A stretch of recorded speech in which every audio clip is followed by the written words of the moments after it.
Ayan na, luto na. Try natin. May suka dyan sa harap. Kasi Thomas, paano kumain ito? Gaganito nila. Mas maganda may kutsara. Mainit. Ganito pa lang kumain dito.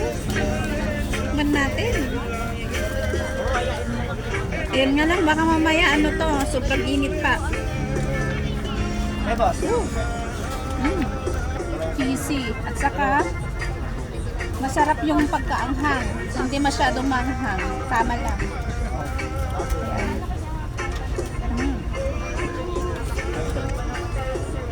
Sarap talaga.